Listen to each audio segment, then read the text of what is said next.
Bon, on en est où? L'année dernière, à peu près à la même époque, je vous avais sorti une vidéo d'annonce en grande pompe qui parlait de mon financement par le CNC et aussi du voyage dans la tournée d'Oalet à venir et du documentaire que j'allais réaliser à cette occasion. Cette année, le mot d'ordre sera la qualité des images. Ce documentaire, il n'est toujours pas sorti, donc il a pris un gros retard, hein, ça c'est vrai. Cependant, la bande-annonce vient de sortir, je vous mets le lien ici ou en description, c'est sorti en même temps que cette vidéo. Pour autant, vous aurez remarqué qu'à la fin de cette bande-annonce, il n'y a pas de date de publication indiquée. C'est pourquoi j'ai besoin de faire un point avec vous, de vous dire où ça en est. Je vais essayer de vous expliquer de la manière la plus transparente possible pourquoi ce documentaire a accumulé autant de retard. Allez, on se lance. Déjà, je vais commencer par un mea culpa, parce que j'ai été totalement stupide de penser que j'allais pouvoir réaliser ce documentaire dans le délai que je m'étais imparti au départ, qui était en fait de sortir ça au début de l'hiver pour vous donner des images à regarder pendant la saison creuse. En fait, j'avais un peu oublié qu'en été, on chasse les orages, même en France. Donc dès que je suis rentré des États-Unis au mois de juin, que j'ai fait mon petit détour par Paris pour l'émission Popcorn, il y a un tweet, justement, Christophe a survécu à El Reno, la tornade la plus grosse du monde. C'est un dieu. Il s'est passé quoi C'est passé quoi à ce moment? Un peu exagéré. Immédiatement après ça, il a fallu repartir en chasse, puisque le 15 juin, j'étais en Suisse pour la première édition de mon lac maudit. Une vidéo a priori qui vous a plu, qui est restée en tout cas dans les mémoires, puisque dès qu'il y a de l'orage sur le lac, je suis tagué sur les photos, voilà, avec quelques moqueries bien pensées. Toujours est-il que la fin du mois de juin a été très intense au niveau orageux. On a eu toute une séquence entre le 18 et le 24 à peu près avec des supercellules assez marquées. Donc là forcément il y a eu de la chasse intensive. Mes vêtements sont pas propres, la vaisselle est pas faite, j'ai pas eu le temps de finir de décharger mes cartes mémoire. Je suis en train de me faire cuire des pâtes rapidement. C'est la panique totale, mais c'est pas grave, c'est ça qu'on aime, on aime les orages, on va s'amuser encore. On a dormi 4 heures par nuit les 5 dernières nuits, mais tout va bien. Début juillet, c'était l'inauguration de l'attraction Chasseur de tornades au Futuroscope. L'occasion de revoir les copains en me déplaçant là-bas. On était invités sur place puisque Tony a contribué largement au développement du scénario de l'attraction. De notre côté, on a fourni des images pour la file d'attente. Donc voilà, c'était un petit événement un petit peu différent, un peu sympa auquel participer, mais qui a pris évidemment un petit peu de temps aussi. Juste après ça, je reviens enfin chez moi et je vais enfin pouvoir m'attaquer au montage de la vidéo Supercellule 2 sur les orages de fin juin en France. Ça me paraissait important de continuer à vous montrer des vidéos pendant l'été de la saison en cours, ça me paraissait même indispensable. J'allais pas juste m'enfermer pendant 3 mois à monter les États-Unis et rien publier pendant tout l'été, c'était impossible. Et à peine j'avais fini ça, qu'il fallait repartir en Suisse pour tourner l'épisode 2 du lac maudit.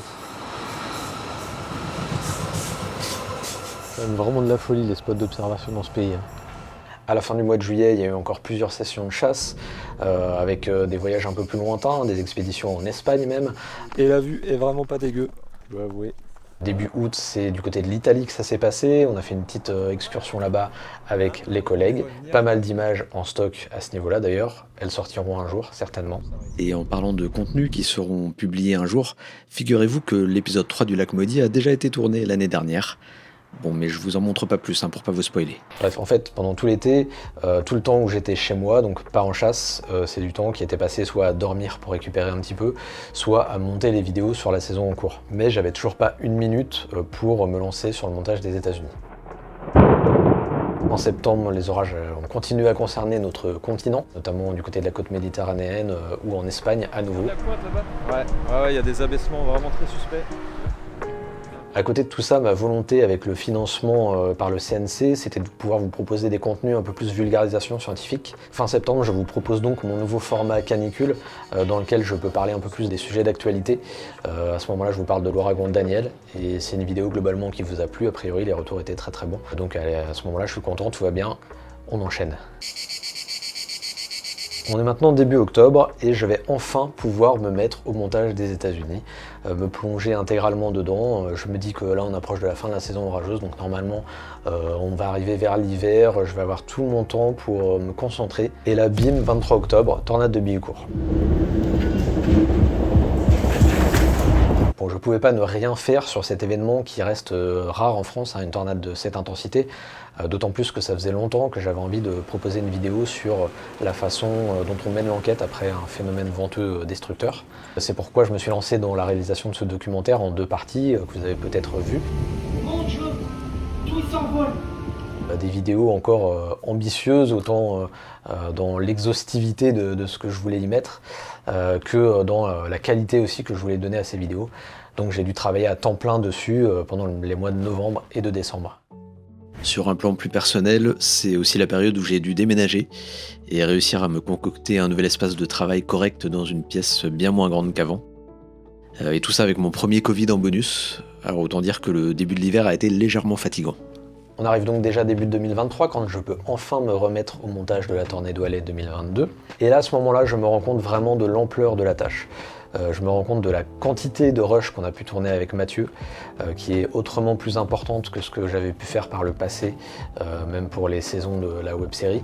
Et puis surtout, il y a eu des interviews qui ont été tournées aussi, donc ça, c'est quelque chose qui prend énormément de temps à dérusher, qui prend du temps à intégrer au scénario, à mettre en forme, à mettre en ordre aussi. Et ça, je comprends à ce moment-là que c'est un travail qui va me demander plus de temps que ce que j'avais prévu, et que rien que sur le dérushage, en fait, je vais y passer plusieurs semaines déjà. Alors oui, ok, mais je vais quand même pas passer plusieurs mois à rien vous proposer sur la chaîne. Donc encore une fois, je vais décider en février de commencer à travailler sur une vidéo un peu plus rapide pour vous donner un petit quelque chose à grignoter comme ça en attendant le documentaire. Alors qu'est-ce que c'est un derecho ? Bien, vous allez voir que l'histoire de ce mot est loin d'être anecdotique. Donc je me lance sur mes recherches sur les derechos. Comme d'habitude, je me fais piéger par ces recherches dans le sens où je tombe sur plein d'anecdotes intéressantes, plein d'implications auxquelles j'avais pas pensé à la base. La vidéo commence à grossir et au final, elle devient plus ambitieuse que ce que j'avais imaginé de base. Et donc je passe 3 semaines à plein temps dessus pour vous proposer un truc le plus complet, le plus quali possible. Le terme de derecho ne sera plus utilisé pendant un siècle entier. Ça va, ça reste moins long que le temps entre chacune de tes vidéos. Bon, je pense que vous voyez où je veux en venir avec tout ça, c'est que je suis en permanence tiraillé entre la volonté de vous sortir des contenus réguliers sur la chaîne et le fait de devoir travailler aussi sur ce documentaire en parallèle pour qu'il finisse par sortir un jour. Le problème, c'est que j'ai mis tellement d'exigences de qualité au fur et à mesure dans mes vidéos que la moindre petite vidéo, on va dire intermédiaire, me prend déjà beaucoup de temps parce que j'ai envie de faire ça bien. Ce qui fait qu'au final, j'ai totalement surestimé ma capacité à gérer ces 2 timelines parallèles dans un délai raisonnable. Et en plus, j'ai fait une dernière grosse erreur. Je repars dans la Tornado Alley dans 1 semaine.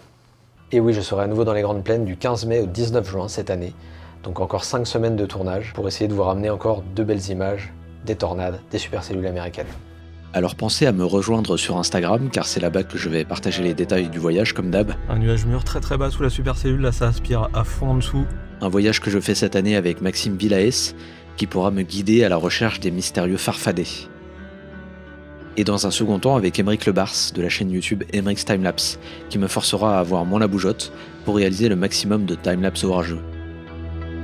Dans les 2 cas, ce sont donc des défis inédits qui m'attendent, et ça c'est excitant. Et là encore, je pense que vous l'aurez compris, même si mon ambition absolue était de finir le documentaire 2022 avant de repartir, et malheureusement j'ai échoué à ce niveau-là, le montage il n'est pas encore terminé. Voilà pourquoi je vais devoir vous faire patienter encore un peu avant la sortie de ce film et pourquoi je suis incapable de m'engager sur une date pour l'instant, puisque voilà, il va y avoir ce voyage-là, je vais devoir reprendre le travail au retour en France en été, en plein dans la saison des orages encore, donc ça va pas être facile, ça va être long encore. On va le dire clairement. J'ai honte de vous faire cette vidéo alors que je vous tease ce film depuis extrêmement longtemps. Moi aussi je suis impatient de le finir, mais j'ai pas non plus envie de le bâcler et de faire n'importe quoi juste parce que ça fait longtemps que ça a été tourné. Vous vous souvenez peut-être de la fin de la saison 3 de Rendez-vous une Tornado Alley, qui a été publiée quand même plus de 4 ans après son tournage. Donc voilà, je suis coutumier du fait, mais je préfère prendre le temps de faire les choses bien, pour qu'au final je sois vraiment fier de ce que je vous propose et pour que vous preniez le maximum de plaisir à le regarder théoriquement. Et le plus important, ça reste d'aller sur le terrain, parce que c'est ça que j'aime. crois que c'est ça que vous aimez aussi. J'ai pas envie de sacrifier mes instants sur le terrain juste pour passer plus de temps au montage. En fait, la priorité reste et restera le fait de chasser, le fait d'aller assister à des événements potentiellement uniques parfois dans l'histoire, en tout cas dans l'histoire à l'échelle de ma vie, on va dire. Mais en vrai, sincèrement, c'est aussi ça qui me pousse à repartir dans la Tornado Alley cette année, c'est parce que je me rends compte que le temps passe et en fait on ne sait pas ce qui peut se passer du jour au lendemain. Peut-être que pour une raison X ou Y, je ne serai pas en mesure de retourner éternellement dans cette Tornado Alley et j'ai envie d'en profiter au maximum pendant que je le peux. Donc je vais continuer à vivre des choses là-bas, je vais continuer à accumuler des images et voilà, s'il faut les publier beaucoup plus tard, on fera comme ça et puis tant pis. Mais voilà, j'espère que vous me suivez sur cette idée-là. Dites-le moi en commentaire de toute façon, si vous êtes d'accord, si vous n'êtes pas d'accord.